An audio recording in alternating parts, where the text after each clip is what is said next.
Good morning, everybody. Welcome to the Meta Cafe. Grab your cup of coffee or your tea, sit back and relax, and let's chat about what is happening this week up in the stars and in the sky above. So I've already had a very extraordinary day. I always seem to think that first thing in the morning, these extraordinary things are going to happen. And indeed, 10 to 6 this morning, my time, West Coast time, my husband says, Janet, get out of bed. You got to come and see this. So I wake up with a start. I roll out of bed and going across the sky. Now, mind you, the sky was clear at that point in time. And now, if you can kind of see out my window, it is a dark and gray morning now. But it was clear at that moment. And as I walked outside and the bracing cold air caught me, I could see every star in the sky at that moment. And up in the sky was this trail of lights, and they were moving. UFOs. Now, they're unidentified flying objects to me until I find out what the heck they were. But it was a long train of either military airplanes way high. I mean, this had to be 30, 40,000 feet up because they were just these pinpricks of light. And they were all in this long line, and you could see them moving from about the southeast to the northwest. And I don't know what they were doing. And then every once in a while, a few of them would break the formation and go to the back. And it kept coming. For 10 minutes, I stood outside in the freezing cold to watch these lights. I still don't know what they are. They weren't moving like alien UFO kind of things that I would have thought like they would move fast. These were more like if you were watching a train in the sky of lights going across the sky. And then the clouds rolled in and they were gone. Amazing. It was so amazing. So I hope all of you are having amazing and magical mornings. I have no clue what any of that meant. My thought is maybe a squadron of airplanes moving from one base to another. I don't know. But the magical would be that there's something else going on. I don't know what it is. And hopefully it's not something leading to some kind of military action, but I don't think that's the truth or the case at all. But it was certainly interesting to watch. So good morning to you, Amy Moore. I see Mimi and Debbie Hedden. Marissa, good morning, Jan Landry, and Karen Devine. Nice to see you ladies out here. So raise your hand if anything odd or weird or unexpected happened to you over the weekend. If you'll remember on Friday, I gave a very clear warning that said, watch out for the weekend because Mars was going to be in an opposition to Uranus, and that could bring surprises, upsets, unexpectedness. Be very careful if you were driving a car or operating a metal vehicle of some sort or metal machinery, and knives, right? Well, I told you all, but I didn't tell my own family, because most of the time they don't ask about what's going on astrologically, and I don't just make it a habit to call them. They know if they need information where they can go and get it. They know how to use the phone to call me and let me know they have a question. But I didn't think to talk to my Taurus daughter because remember, Uranus is in Taurus, and she and her husband got into an automobile accident, minor to be sure, on the freeway on Saturday evening, and where some guy tried to zoom around them on getting on the freeway. He's on the right, they're on the left, getting ready to merge into traffic, and he just winged them right on the side. And luckily, minor, they're not hurt. Nobody was hurt. But that is how we live astrology, people. When things like that happen, we see it ahead of time, right? We don't know who it's going to happen to particularly unless I have every person's chart in front of me, but we know that the potential is coming up, and then indeed something might happen around that. So self-fulfilling prophecy, not really, because I didn't tell her about this. And also sometimes people go, well, that was just a coincidence. Not so much, right? Not so much. When these things happen, they're often something that happens because of a transit that's occurring in someone's chart. So anyway, we have a lot to talk about today. It's Monday. Welcome everybody to the new week. And I have not only one page of writing, but 2 pages to talk about today. So let's dig in, shall we? We have a lot going on this week as we are moving into the new moon window. The new moon occurs tomorrow at 7:06. Is it 7:0? Yes, 7:06 a.m. Pacific time. So 10:06 for you all on the East Coast, at 4 degrees of Sagittarius. The new moon is when the sun and the moon come together in a conjunction. We call it the dark of the moon sometimes because there's no light coming from the moon because we don't see the moon. If it's too close to the sun, it's in the glare of the sun. So what does that mean? Well, we'll get into that in just a minute. Let's talk about where we are today. Today, it is the moon in Scorpio for the full of the day. We have the moon in Scorpio trine Neptune and sextile to Saturn and Pluto. So that happens, we're already, those transits are already in process because the moon turns void, of course, at 9:30 my time this morning. So 9:30, 11, that's what, not 12:30 p.m. for you all on the East Coast. So from then until just after midnight my time, 3 a.m. for you all on the East, the moon will be in the void. That means all day long. What a day, right? Monday, starting the Monday with some potential for taking action. And then very shortly, it all falls apart, right? It all just goes apart.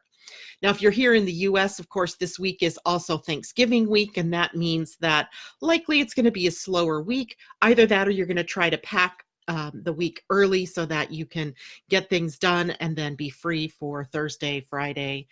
My husband even gets off early on Wednesday. So, you know, we have this holiday coming up. So we need Monday and Tuesday to try to get things done. And here we are in a void, of course, moon. At just a little after midnight my time, the moon will move into Sagittarius. And it won't be long after that that it becomes new. Now, if we look at the week ahead, today we have Venus moving into the sign of Capricorn, and we have tomorrow's new moon in Sagittarius. And then on Wednesday, we have Neptune turning direct. And then Thursday and Friday are a sort of train, if you will, of transits that are occurring that can flavor how, if you're in this country, your Thanksgiving holiday goes. But no matter where you are, you want to understand a little bit about the transits that are occurring later in the week as well. For example, let's just see on Thanksgiving Day, Mercury trine Neptune, not such a bad one, and Venus trine Uranus. Well, that one could be a little upsetting. And then on Friday, Mercury sextile Saturn. So while they're not, you know, setups for tragedy, there's certainly a lot of high energy running through those transits on Thanksgiving and on Friday. So we have a busy week ahead astrologically, but not necessarily a crazy one. Last week's were a little crazier. This week, I feel like these transits are setting us up for potential and for what comes next. And you got to know we're inching ever closer to 2020. And the energies are already, if you look at the chart itself, which one is this one? This is the moon, today's chart. If you look at the chart, you can see how they're already stacking up right here, right? These three houses or these three signs, Scorpio, Sagittarius, and Capricorn, are already highly populated. And they are creating a pattern, an astrological pattern that we call a bucket. And the bucket is when the planets form the basis or the bucket, the inner part of the bucket, and one other planet or two, in this case, there's only one, are holding the handle of the bucket. And usually that means that a lot of the energy of the bucket is being transferred to the planet at the top or the handle. And the handle of this particular bucket pattern is the North Node, destiny. So there's sort of an air of destiny in everything that is happening right now. North Node is our maturing point. Where's the energy maturing to and how will it be expressed? And that North Node destiny is sitting at about 8 degrees today, 8 degrees of Cancer. And Cancer being the sign of the mother, the sign of putting down roots, the sign of the foundation of home and family and loved ones, and the caretaking, nurturing that we do, that we apply in raising our families or in bonding as a family. So it's the family unit and our individual place within our families and our communities and our tribes that are holding the power for us in the moment. Not just in the moment either. I mean, as we move forward, this pattern becomes a little more, pronounced, maybe a little more, a lot more pronounced. Let's just face it. I'm trying to sugarcoat it. And why sugarcoat it? Because planets are moving one by one into Capricorn. They're already there. And, there's going to be others in there by the time we get into January. And the North Node is holding the handle for that energy all there in Capricorn. Cancer on one side, Capricorn on the other. So what are we learning? We're learning how to transform our world, transforming our world to a kinder, gentler, more unified, family-oriented, tribe-oriented, community-oriented world. I hope that makes sense to everybody. It is sort of a process. It doesn't happen all in one day. Certainly, we've had this energy of the North Node in Cancer and the South Node in Capricorn for a while. Capricorn's South Node is undoing that more militaristic, disciplined, government-oriented, institutional energies in favor of the more family-oriented energies. And it always reminds me, this whole setup reminds me of a quote that I heard Marianne Williamson say one time, which is that the problem with government is it's run like a business or a corporation, and it needs to be run more like a family or a tribe or a community, because in a family, tribe, or community, everybody's needs are addressed. And in a corporation, it's all about profits and the bottom line and making investors happy, or what do they call investors? Yeah, making the investors happy, the stock owners happy. So it leaves out the common person, where the North Node is pushing us to include the family. So the family of human beings, the family, the greater family and the inner family. So it's an interesting time we find ourselves in. We've been looking at this building up for a very long time. And here we go, right? We're right in the crux of it. Okay, let's see who else is joining us this morning. Christine Erickson, good morning. Tara, good afternoon. She says, all oddness this morning, and it feels like energy moving on again now. Yes. Mimi says, building new moon. No wonder sleep was a bit off and already feeling the void, of course. You got it. Londa, good morning. Susan Glavin, good morning, sweetie. Asa, good morning to you. Camille, good morning. Colleen, good morning. Great to see everybody here with us this morning, looking at what's coming for us this week. So today's last final planetary transit before the moon turns into the void is the sextile to Saturn and Pluto. Sextile is a 60-degree angle between planets. It sort of connotes an ease and flow of the gifts and the talents between the bodies that are involved. So in this case, the moon in the sextile to Saturn and Pluto. Saturn and Pluto we're damn familiar with, aren't we? They've been in Capricorn, and they have been responsible for destruction and reconstruction, building a new tomorrow, exposing the weaknesses and the underbelly of things, the exposing of the unsustainable forces that are in our world so that we can destroy them and rebuild. But we don't have to throw the baby out with the bathwater. The moon says we can build on what we already have as long as we find a way to shore up the weaknesses, or maybe we have to go all the way down to the bricks, to the foundation, and rebuild. So we're looking for the high side of how we can rebuild something in our world. And that's the outer world as well as our inner world. What are you rebuilding from within? Remember last week I sent you guys the link to be able to join up with the True Manifesting with Michael Beckwith.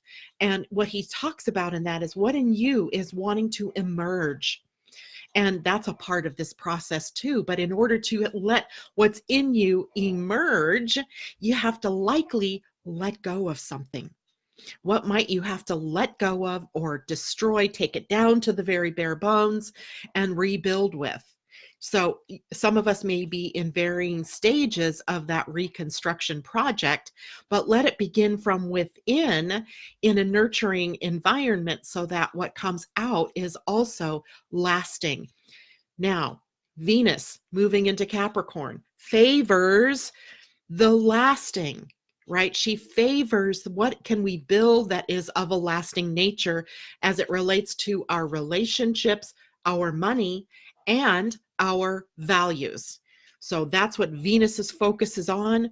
In Capricorn, she wants relationships built on the support that we have for one another. I was watching a show last night, I don't know, some mindless thing called The Mentalist. It's not mindless, actually. It's kind of fun to watch. But the two of the characters were in a dilemma. The wife was being asked to be the Undersecretary of Commerce or something like that in the government. Her husband is the director of the FBI, and there was a project that he was on that apparently calls into question her fitness for her position, even though she wasn't even involved in it. So it is so poignant, though, because he's in such support of his wife that he's willing to let go of his position to move on with her. And then she's like, no, you've spent a lifetime building this career. You can't do that. We have to find another way.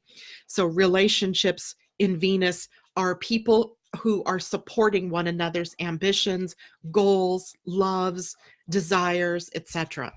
So we're looking for that kind of thing in our relationships now. How can you support me, and how can I support you to living your dreams, right? To living your ambition, your goals, your vision. Venus is also looking for the long term in relationships, not just the love affairs that may last, a short period of time. So our antenna, if you will, are sort of out there looking for people with traits that will last with us, that are really in resonance with us as people, as that are aligned with our values and our hopes and dreams and goals and ambitions. So right now the values are on endurance, strength, things of lasting value. Not the fads and the trends that come and go, but something that's going to have lasting value. We're also going to be focused a bit on financial stability, financial moderation that leads to stability. And it's not lost upon me that next week at about this time, December 2nd, I can't even believe that'll be December, but December 2nd, which is next Monday, a week from today, we're going to be having this conversation. Later this week, we'll have this conversation on Jupiter moving into Capricorn. So Jupiter and Venus both will be in the sign of Capricorn. That last time that this happened was 2007, 2008, as we launched our economy down the toilet into what was one of the deepest recessions that we'd had in a long time. Now, I'm not saying that we're headed in that direction. I don't see that. Financial astrologers don't see that with this one, although, because there's so many other big things happening as well. But it could be some kind of financial hit. The best way to deal with that is to create a new financial stability, to engage in financial moderation, and not to be spending willy-nilly. We're coming out of the high optimism, the high optimism of Jupiter in Sagittarius, and then immediately Jupiter's high optimism moves into the constricting territory of Saturn and Capricorn. So we have maybe those extravagances and the excesses of the one sign that come into karma calls home, comes to roost, while Jupiter ends up in Capricorn. Now, this is a year-long process. It doesn't happen overnight, right? But watch the signs that start building. In 2007, we started seeing the signs of the mortgage bubble and of the markets and corporations that were in trouble, right? So we saw these things building. There were warning signs, and we ignored them. Not we as we the people so much, but corporation. Well, I guess, we're all involved. So we can't just say, oh, blame the corporations or blame the government, because we are the people We are the corporations, we are the government. So we also need to take responsibility for creating this financial moderation. Now, also during this time that Venus is in Capricorn, she will conjunct Ceres, she will conjunct the South Node, she will conjunct Saturn, and she will conjunct Pluto, all in succession very quickly compared to, say, Jupiter, that will do the same thing over the course of a year. So we're going to get these little bumps. So pay attention to this next, from November 25th today until December 20th, when Venus is moving through this space. Watch the news. Watch what's going on in your own communities, because you're getting a foretaste, a foreshadowing, if you will, of the potential for the longer transit of Jupiter moving through this sign. And of course, the pileup of planets in this sign for 2020. Are there going to be cracks that show up in the financial system? Is there going to be cracks that show up? The cracks are already showing up in the government, right? So what else is it that it will become apparent for us throughout the next 30 days, basically? Well, a little less than 30 days. And that kind of foretell or foreshadow what comes up over the next year. Maybe even just get a little journal and, of notes, things that get called to your attention, but also looking at your own life, because Venus is a personal planet. So it isn't just the outer world, it is also personally, what are the things that you're seeing? Here is a time where the excesses become apparent, right? So we're looking for that. Basically, so to leave you on a good note here, I mean, it's not all about the excesses and the extravagances and la la la. It's about, where can we make things stronger? Where can we build a more solid foundation that has lasting energy, that isn't going to crack tomorrow? Right? I was watching another show one day about a bridge that was built here in Washington State. And it was built, I don't know, this was in the 40s. So right after, I think, World War II. And it was built shoddily. And within a couple of years, a major windstorm came along. It was in Tacoma, we called it Galloping Gertie. And it literally was galloping and busted apart and broke and collapsed down into the water below. And so when we build upon a shoddiness or a not stable foundation, that kind of thing, a windstorm that comes along that creates havoc, becomes an exposure for us and not a place of stability or solidity. So we're looking for the solid. And if you build something now just to get it out there and to get it, into the world, then likely it's not going to stand the test of time. We're looking for standing the test of time. Okay, what else is going on? Latricia, good morning to you. Lisa Kenny, good morning. She's decided to rebuild new direction in her nursing career. Nice. I love that. You'll have to tell us more about that and how that goes. Let's look. We also have a couple of minor things moving through the sky this morning. Sun in a semi-sextile. I'll tell you about that in a second. To Uranus. So yesterday we had Jupiter and Venus conjunct, Mars opposing Uranus, right? That's a lot going on in one day. And it built, and then it was, and now it's separating, and it still is, right? It's still the sort of the ramifications, perhaps, of what has happened over the weekend. Well, today we have the Sun that comes into, it's not a particularly negative transit, and it's not a particularly good one. A semi-sextile is a 30-degree angle relationship between the planets, the Sun in Sagittarius and Uranus. Excuse me, I lied. Quincunx. This is a quincunx. That is scritchy. That is crazy. That is irritation. The Sun in an inconjunct to Uranus. Uranus is in Taurus. The Sun is now in Sagittarius. Sagittarius and Taurus are signs that don't exactly see eye to eye, and there is likely going to be some kind of change in your plans or a course of direction that you've been taking. Something might come up as an impediment to forward progress, and you might have to take some time today to deal with something like that. Also, this brings up restless energy. The Sun in an inconjunct means that we might have to plan for the unexpected. right? And of course, it can trigger fear in us, as we don't necessarily, we're kind of creatures of habit. This kind of a transit can sort of prickle us from within, and the prickle you feel might be that fear of change. And what does that mean if I change this? I've always done things this way, right? And isn't that the way I should keep going? When in reality, it's about adapting to a new reality, right? So we're all sort of being forced into adapting to a new reality.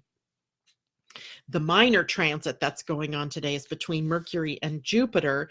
It's a minor disturbance to our decision-making processes. Let's just put it that way. That you may be inclined to waffle back and forth a little bit.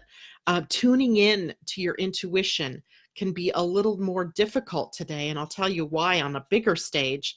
And that's because Neptune, the planet that represents our instinct and our intuition, our connection to spirit, is about to change direction. On Wednesday, he will turn forward from his retrograde station. And while Neptune is retrograde, we get really used to hearing the inner voice. We get used to being able to tune in easily. When Neptune turns direct, it reinstates sort of that fogginess or that inability to really hear clearly. We have to really do more meditation or yoga. We have to move our body and our minds outward, away, so that we can hear what's going on within. So tuning in may be more difficult today. And that's given to two things. One, Mercury in this minor square to Jupiter, but also because Neptune is slowing down to a crawl for its direct station on Wednesday.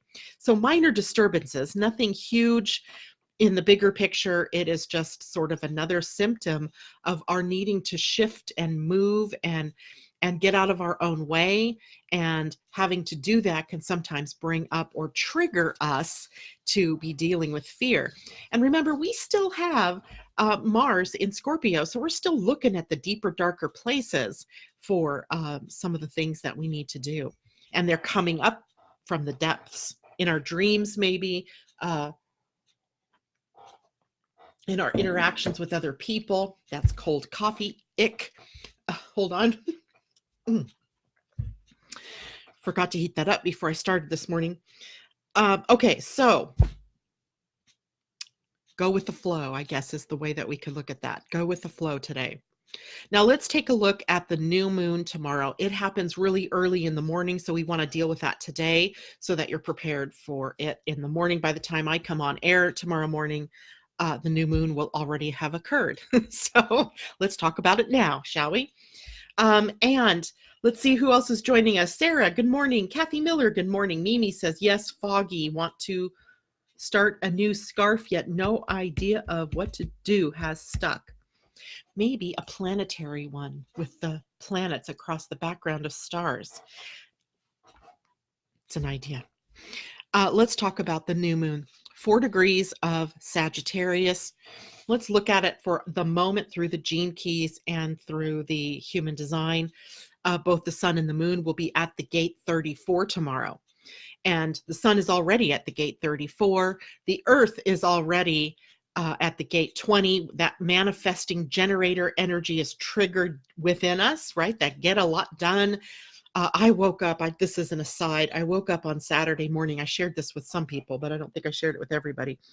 I woke up on Saturday morning, bright and ready to roll. I mean, I said to my husband, I've got all of these ideas. These things are running through my head.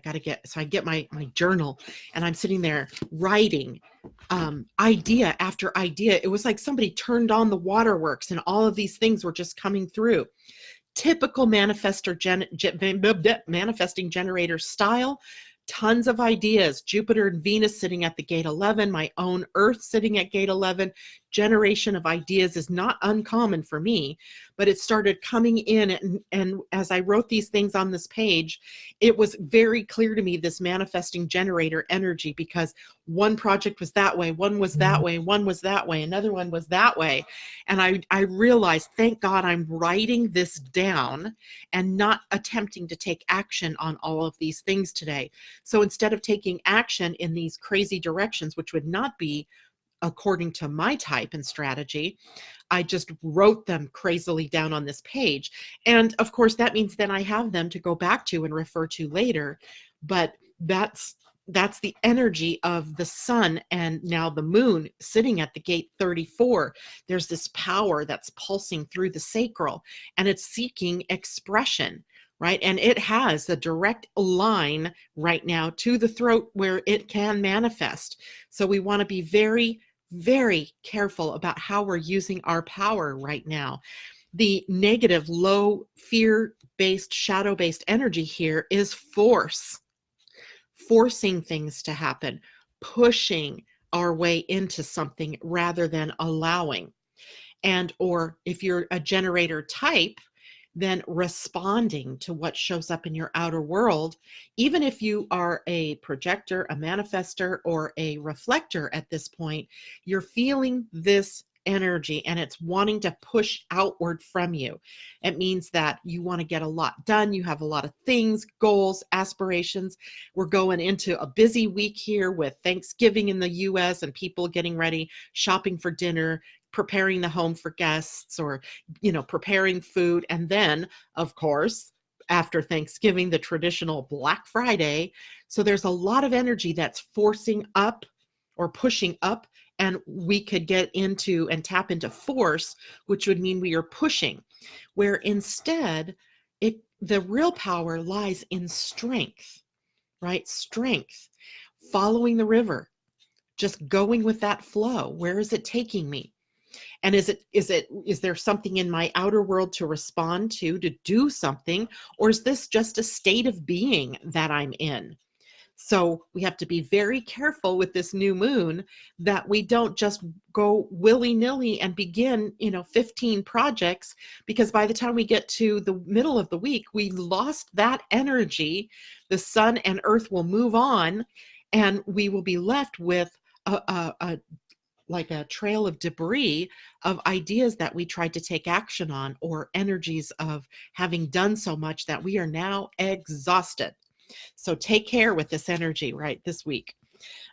With the new moon sitting here gives us the opportunity to set intentions and to move through manifesting what it is that we are, what's really true for us personally, what is really true. This gives us, I believe I got this from Dane Rudhyar's book, The Astrological Mandala, where if you look at the degree that the moon and earth, or moon and sun, will be sitting at, you get poised and wise approach to living. So we are creating a poised and wise approach to living. So we get to have wisdom here. The wisdom is about creating peace beyond conflict, the inner conflict, the outer conflict. It is about following a path, a quest for truth that is correct for you. And looking at the bigger truths, right? This is with the moon and sun both in Sagittarius, the quest for truth is high on our list of intentions. Is it through your religion or your spirituality? What is the truth there? What are the underlying truths?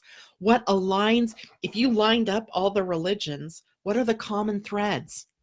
Right? What is the common thread that moves through all of our major spiritual practices? This is a quest for truth through prayer or meditation, or seeking higher guidance through your angels, your guides, your inner truth, whatever you want to call that. This quest for truth also takes us into ritual and ceremony and building altars, or creating sacred spaces within your own homes or when you're in your offices, right? That remind you that you have direct communication to source or to your higher self. So this moon puts us in a position of listening to higher guidance or listening deeper within us. Sagittarius energy also rules the natural world. So our intuition and our instinct is part of the natural world. Driving through fields here about a few days ago, watching, geese and swans that, lift off almost as if by magic as one organism to fly when they're disturbed. Instincts. We are all a part of this. We have an instinct and an intuition that is protective, but also puts us in alignment with our good. Excuse me, this is a time for peace of mind, for being in alignment with the natural cycles of the world, the natural cycles, that natural based on the word nature, right? Being in alignment with nature. And of course, one of the biggest words that we can go to for Sagittarius energy, freedom. Freedom with the capital F, freedom. So that brings up intention set around adventure or exploring, discovery energy, foreign travel, being spontaneous. Again, from a human design aspect, watch being spontaneous if you are emotionally defined. Don't make big life decisions in a spontaneous way. Follow your type and your strategy and your authority, but we can tap into that spontaneity, that burst of laughter, that burst of joy that can come out of us, right? Sagittarius and Jupiter, also Jupiter's the ruler of Sagittarius here, rules the law. The law plays a big part as we move into 2020. And in the law, then, it is about attorneys and lawsuits, but beneath all of that is ethics, transparency, morality, conscience, and of course, court proceedings. But I think the big takeaway from this one with the law is about ethics, right? What is ethical? And I guess another word I could put there is integrity. Integrity. Jupiter and Sagittarius rule optimism. Optimism. So here's where we have faith and being friendly, being outgoing, having good luck by being in the right place at the right time with the right opportunity and the right people, because instead of pushing, you went with the flow, right? Instead of forcing, you just held strength in knowing that everything would come to you that was right for you. You don't have to go out and force your way into something. It will approach you. So having the faith and the trust that that will happen. And when it does, then good luck seems to happen. That generosity finds you. So maybe the intention is that you will, instead of pushing or forcing, you will allow. You will be in a state of allowing, a state of just attracting from your magnetic monopole here in your identity center, the yellow diamond or the white diamond central to your human design, which is only magnetic in one direction. It can only attract. So be an attractive force for what you want, not a force pushing to get what you want. There's a difference. Sagittarius energy also rules higher education. So mentors, finding someone that you really trust, that you look up to, that is a role model for you, or looking to yourself as a source of knowledge and mentoring of yourself. Colleges, universities, philosophy, seeking answers and finding solutions. This is also a part of the Sagittarius journey. An interesting part about the gate 11, where Jupiter and Venus are sitting, is that the 11 has tons of ideas, right? And they're always seeking answers. It is the path of the seeker, but not necessarily the finder. So sometimes seeking answers is an outer world process that brings us back home to self. And we discover that we never needed to go looking for the answers outside of us because they were within us. That is also a part of this new moon, Sagittarius energy. And there's also a sense of carelessness. If we got to go to the negative side of things, carelessness energy comes through Sagittarius. As it tries to take shortcuts, it does things quickly. It is that self-righteousness that comes from thinking you know it all, that you know the truth, and that the truth then is something that everybody else needs to line up in and listen to you because you are the holder of the truth. Self-righteousness, not something that's positive. Assuming assumptions, making assumptions about what you need, about what the world needs, about who's doing what's wrong with someone else, without even thinking about what you're doing. Remember, assuming makes an ass out of you and me. So assuming energy is one of those careless kind of energies, assuming you know. Excesses and extravagances also come through Sagittarius. Bluntness. We talked a little bit about that last week, where as the sun moved into Sagittarius, I said, watch what words you're going to be saying and how you're going to say them, because Sagittarian energy is very blunt. It's direct communication. Direct communication isn't a problem, but bluntness can kind of hurt people's feelings. And as we've heard and learned about the throat center, it works best when the energy is invited out of you, not just spoken without the invitation. So we'll want to watch for that. Now, in the body, every sign, every planet has a part of the body that it has rulership over.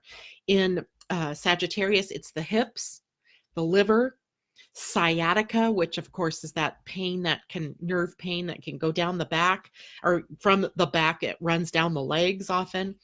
And then your thighs and your upper legs, so the quads and all the musculature in the upper legs and where it attaches to the hip are all part of the Sagittarius path, or the part of the body. So if you're experiencing some of these symptoms in those parts of your body, then to look at your own chart, then go to Sagittarius and maybe look at, where have you taken shortcuts? Where are you self-righteous? Where are you doing excesses or extravagance, bluntness, assuming? Where are you not in alignment with the natural world? Where are you not engaging wisdom? Where are you not poised and using a wise approach to life, and instead creating havoc in your life? So the new moon comes along and it gives us this opportunity to redirect our energies, right? To start something new, to behave in a new way based on the sign that it's moving through. So our new opportunities are about creating freedom, optimism, having faith, being in the flow of energy and not pushing the river. Sounds like a pretty good moon. There are also a couple of transits. Do I have that page? Yeah. So when we look at a new moon or a full moon, it behooves us to look at the other planets that will be aspecting the moon and the sun in this particular period of time. And so we have the sun conjunct the moon, but we also have the sun in a semi-sextile to Mars. That's where the semi-sextile was, the 30-degree angle. Sun in Sagittarius, Mars just behind 30 degrees in Scorpio. So what we really have, and this isn't a bad, the 30 degrees puts it in neighboring signs, right? Scorpio and Sagittarius are neighboring signs. They're not exactly the best of pals, but there's not like a total disregard for each other's energy. But what I think can happen here is that this actual transit might help us evaluate what still lies beneath the surface for us to clear in order to get where we want to go. You know, Mars is still in an empowered position in Scorpio, digging up, right? Looking deeper. And the sun in Sagittarius, being on a quest for truth and a quest for freedom, is, you know, intelligently connected to some of that deeper stuff here. So we're still looking at that and possibly attracting some more, another level of knowledge for ourselves in what takes place next. There's a semi-square, a 45-degree angle between the sun and Saturn and Pluto, sun, moon, Saturn, Pluto. And Uranus, bless us. There is that energy, that inconjunct energy. We're still having to adjust. We're still having to move through some of the upsets and some of the unexpected things that come up in our world. And there's also a trine to Chiron. So Chiron is helping us healing the wound of self-sufficiency and interdependency, as opposed to becoming codependent or uber independent, the two opposite ends. So how are we all in this together? right? We're all here in this divine comedy that we're acting out here on this planet, and how can we play together better? That's kind of what these planets are bringing us to for the new moon. All right, how's everybody doing with this stuff? Let's see here. Oh, thank you very much, Sarah. Mimi says, thank you. Galactic could work, a go with the flow kind of place. Exactly. Oh, I just got this picture, Mimi, of the spiral of our galaxy with the galactic center in it, and then coming out of it, almost like musical notes that are coming out to us on the earth, showering us with this potential music of the spheres. Ha! Now you go draw that, because there's no way I could. Amy says, my north and south node are at 4 degrees Virgo Pisces. Interesting. So you could look at this a couple of ways. Oh yeah, I'll tell you that in a minute. So you could look at this a couple of ways. One, where is 4 degrees of Sagittarius in your chart?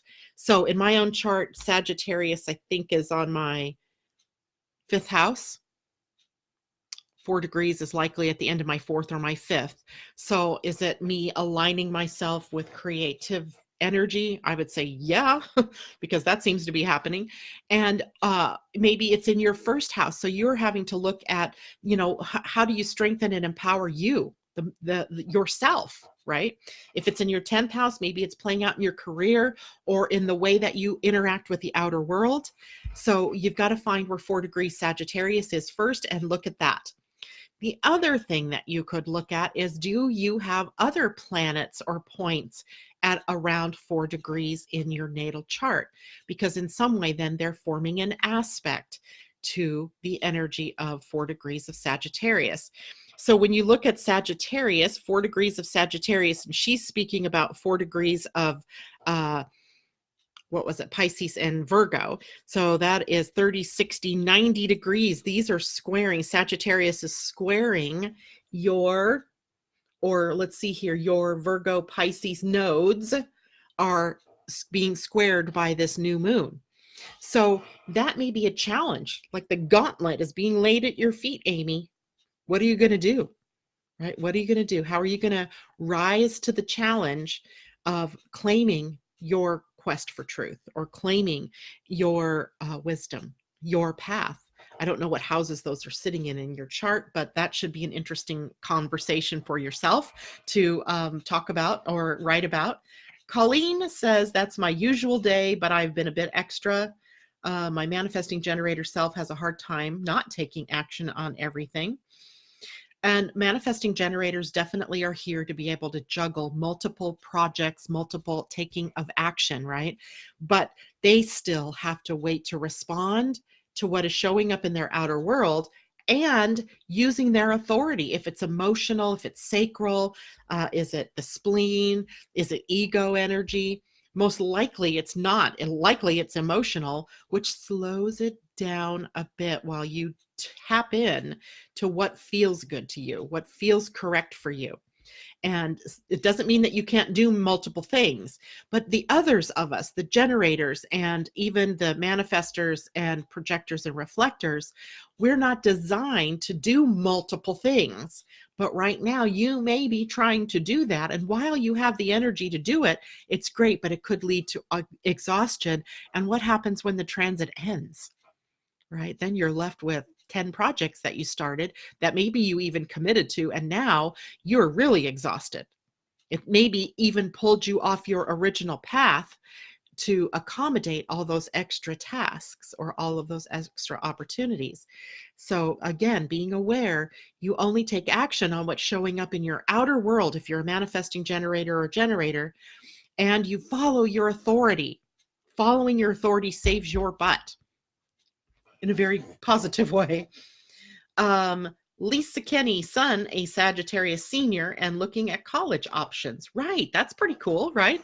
How do I grow and expand once I'm done with this level of my learning? Marissa, will this energy go into Thursday through Saturday? I have plans to reorganize and paint my living room.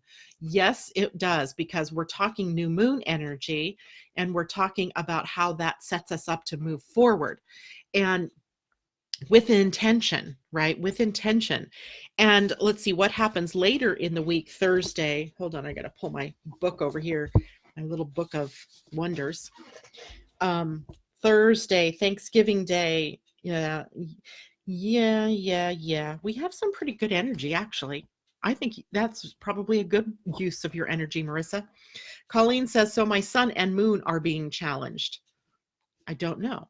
Likely. Aren't we all? Amy says Sagittarius in the 4th house. And I'm already feeling that pressure to know what I want. Hope to figure it out today. So here's the thing. Knowing what you want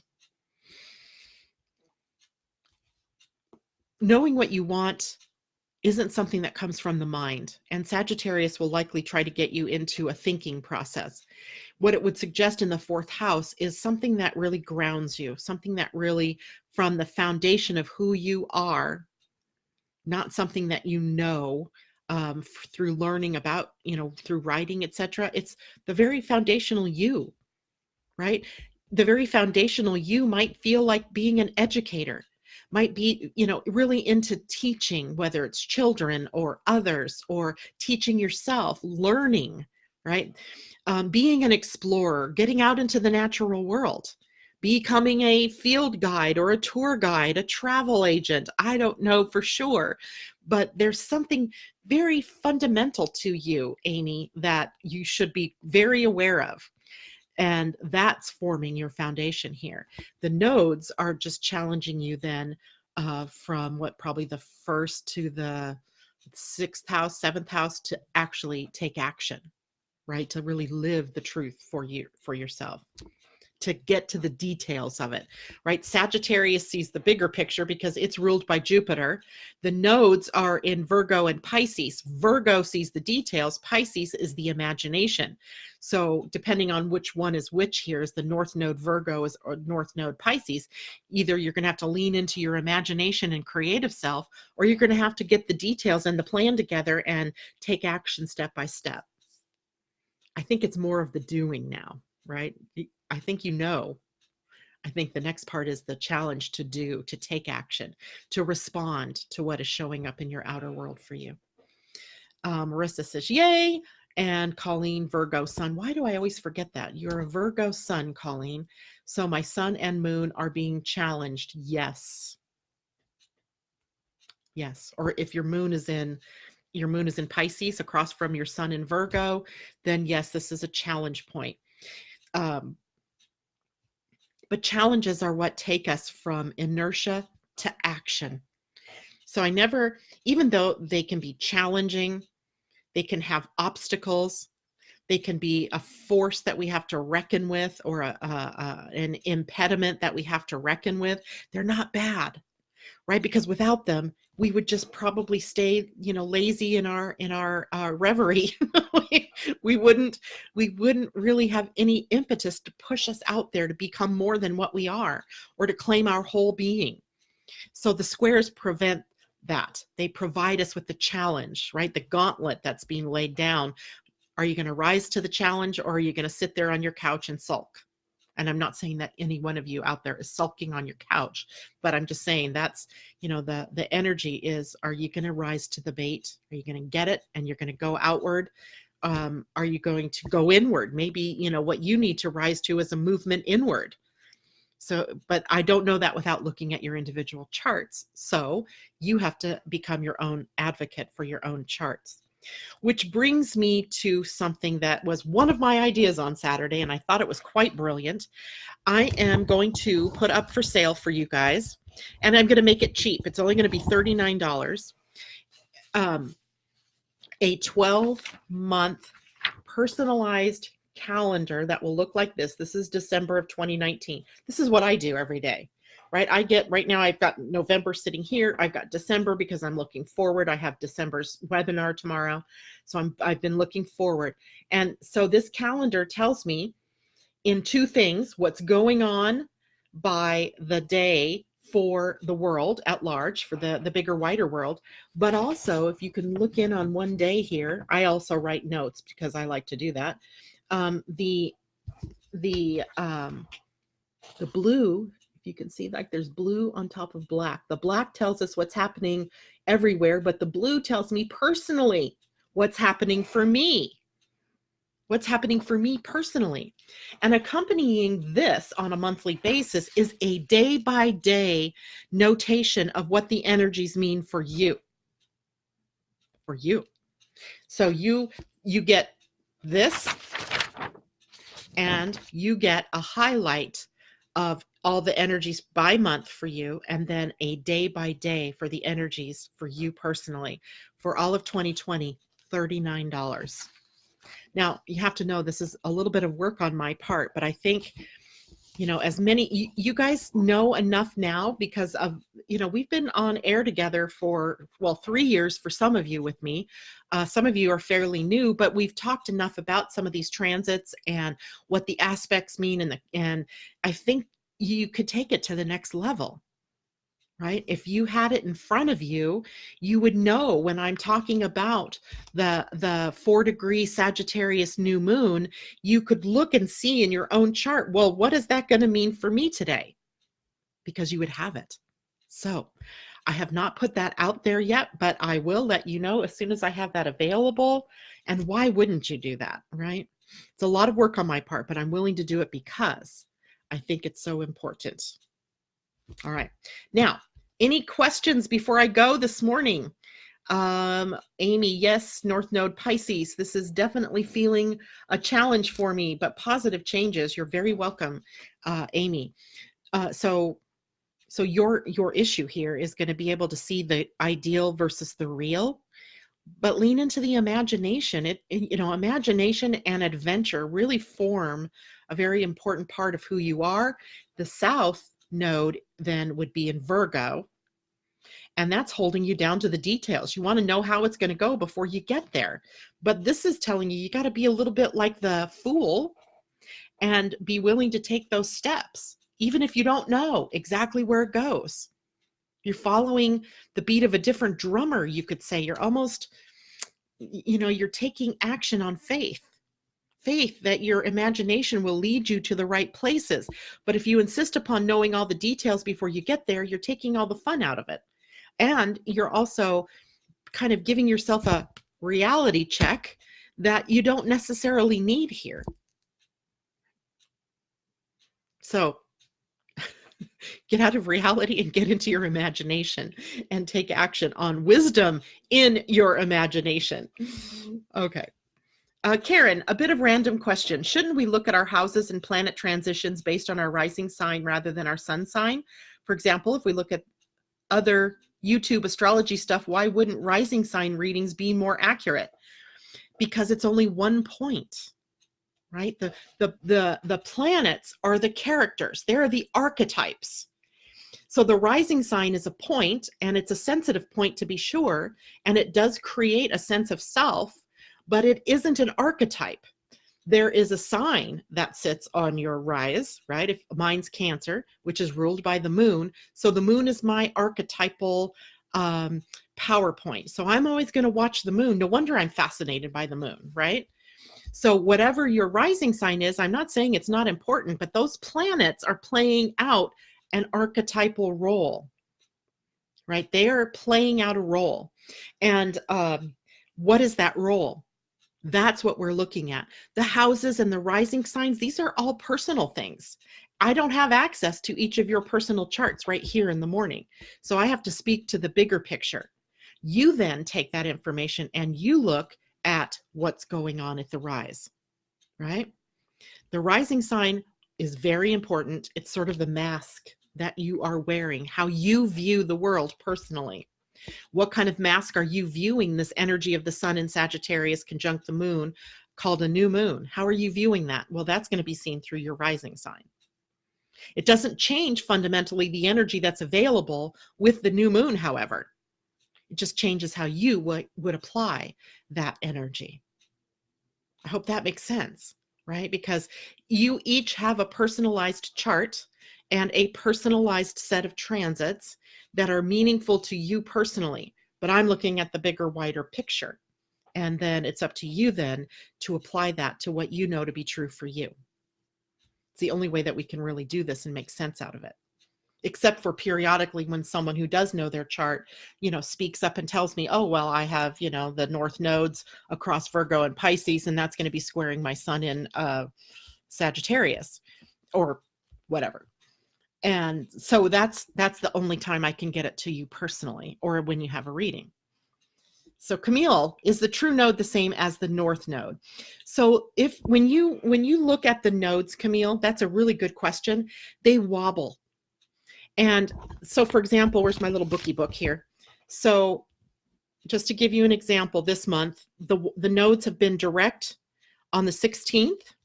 They were retrograde on the 20th, 4 days later, and they go direct again on the 29th. So they wobble between forward motion and backward motion from our apparent position here on the earth, which means I was born at just one of those points where for a short moment, the node wobbled backwards to 29 degrees Leo. So instead, a lot of my contemporaries born still right around the same time I was, they were 0 degrees Virgo North nodes. So the nodes wobble a bit between direct motion and retrograde motion. So the true node takes that out of the picture and says the trajectory, the true place is this particular place. This is where it was on the day you were born. So overall, for me, the nodes were trending in Virgo, but on my birthday, they were actually in Leo. So that's why we have the true node. That's why I always ask for the true node. I want to know where the true node was.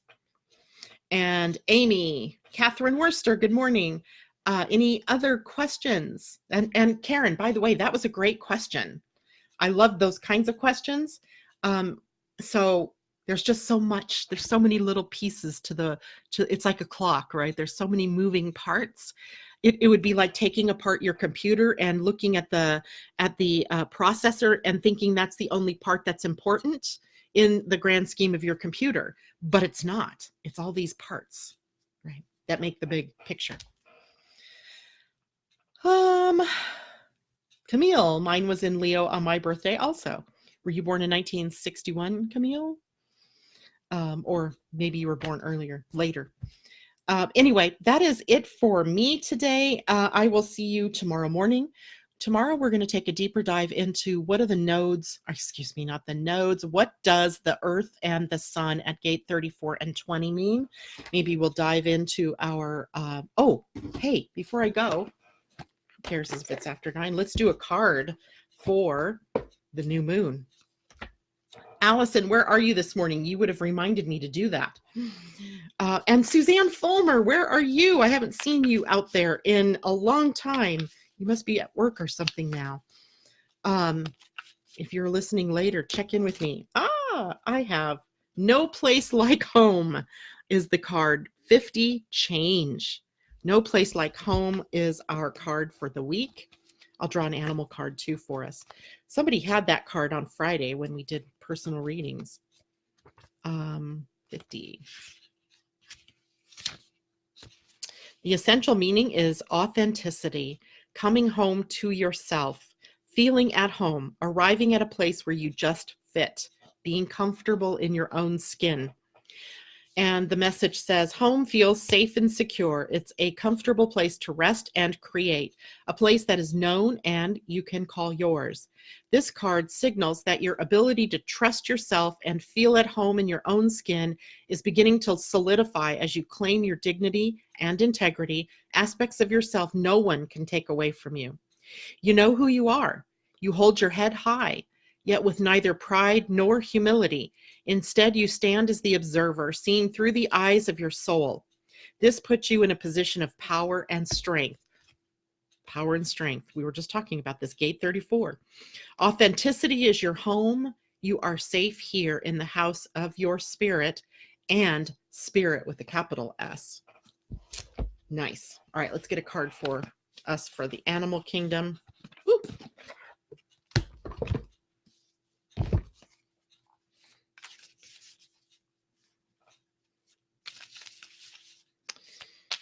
So,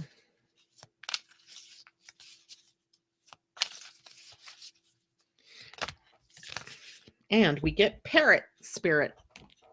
Card number 45, which is a 9. Watch your words. Watch your words. That's a positive thing for us to know. And card 45. What are you saying to yourself? What message are you repeating? I had this conversation with my husband before he walked out the door this morning. This is too funny.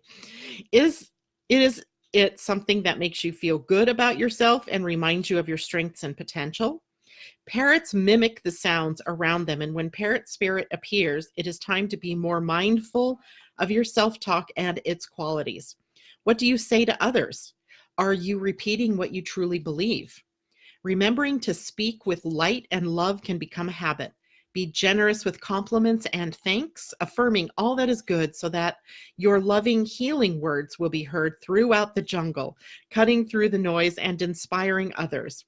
Listen for the words that remind you of all the strength, abundance, and joy in your life and in the world around you, and then repeat them, affirming what is real, true, and nurturing to the soul. The universe will reflect back to you the story you tell. Words matter, so choose ones that lift you up and inspire others to remember that beauty surrounds us. Wow, can you tell the sun just came out? Oh gosh. All right. So we heard power, strength. Those are our key words as we move into this week. It's pretty funny that the cards mimic that through Parrot and No Place Like Home. So there we have that. Okay, guys. Thanks very much. Take care. Have a wonderful day. And let's see comments before I leave. Camille says, yes, 1961. I gotcha. That's the same year I was born. Colleen, have a great day. Karen, I thought the rising set the placement for the rest of the chart. It does for the houses. It does indeed for the houses, and then the planets and their placement in the houses, Karen. Lisa, just got a text from the children's father. Ugh, talk about dealing with. Let's change the language out there on that, Lisa, and say, I really value speaking to my husband's, my ex-husband, or my children's father, however that is. Healing, could use a card. Mimi, home card is perfect for today and tomorrow with the new moon. Parrot seems quite Sagittarius. Wishing all a fine day. There we go. So take that and run with it. Have a wonderful day. See you tomorrow morning. Bye for now.